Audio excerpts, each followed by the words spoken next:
But it also leads into another piece of industry news that I think is very related to all of this, right? So we had the DeepSeek that sort of opened everyone's eyes to you could actually do this a lot less expensively, and what happens when you adopt some of these approaches. And another set of research, this time a combination of from researchers from Stanford University and the University of Washington, actually did something quite remarkable, is that they created their own reasoning model. They claim for less than $50 in cloud compute credits, and they did it using distillation, using some of the techniques that DeepSeek talked about. And I take all of this with a grain of salt. These are researchers. I'm not attempting to productize. There's a whole bunch of caveats to this, but it did the question that immediately popped into my mind. So let me take a half a step back. I just said I'm sort of on record of believing that I don't think that building your own LLM is actually, I think that's going to be a commoditized thing. I don't think that is necessarily the pathway for any organization except for the biggest ones to be really focused on. I think there's a lot of reasons for that. And I believe, despite what I'm about to say, I believe that's true. However, I think there are definitely cases. I mean, the whole idea behind the small language model was this idea of taking a much more cost-effective way to tune a model for a specific use case that you could find a way to create competitive advantage around. And what this research, to me, kind of causes the stirring as like, wow, could you use these concepts of distillation, applying it in an SLM sort of approach for these very targeted specific use cases at the enterprise? And would that actually make sense? Is this in fact going to be a game changer? I don't know the answer to that. I think there's lots of issues, including licensing from the major players that, they could come after you, yada, yada, yada. But it was just, I mean, I absolutely encourage you to read the article. It is one of those moments where it's like, light bulbs start going off and you start contemplating different futures. So I don't know what your thought process was in all of it. Yeah, I found it exciting, and I think I'd be scared if I were the likes of OpenAI and Anthropic right now, because exercises like this, distilling a model for and creating some sort of better, cheaper model, or same results, a smaller model, is a sign that models have gotten good enough that they may not necessarily have to get better.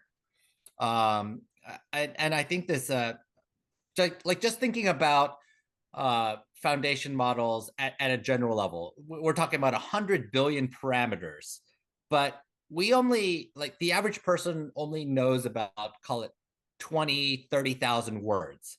So 100 billion divided by 30,000, like, that's a lot of combinations of stuff that may not actually be necessary for most thought processes.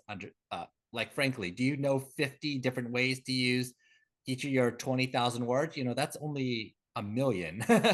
And like, so, even, so 10 million, 100 million, a billion, like, you probably top off at, the number of real ideas you need to be able to work with a specific domain in that couple billion range, I would guess. And if you can distill all these foundation models to something that is more aligned to your specific problem or your specific set of questions, you could probably get the same results for much cheaper and much smaller and much faster than these big companies are doing right now.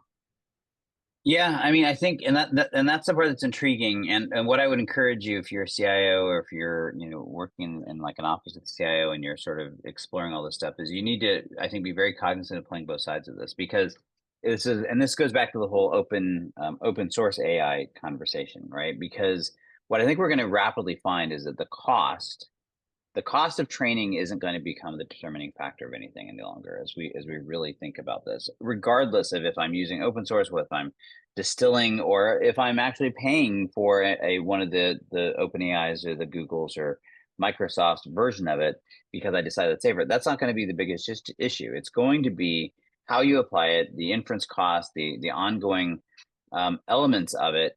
And I think that's what's going to what to me this is really doing is forcing a shift in the conversation, right? To moving away from the technology and focusing on the value, focusing on the business equation of how do we extract value from this and what do we need to actually do that. And in some cases, the answer may be we can be purely commoditized. But in many cases, just like open source, where theoretically the software was all free, it was all the other stuff that you had to do with it that made it complicated. And we're going to talk about some other stories that sort of reinforce this. And so I think it's a fantastic thought exercise. It's a fantastic process of really examining how we create value and where the costs are going to be. But it definitely, at least if nothing else, challenges some of these misconceptions, or at least some of the beliefs that have held true thus far.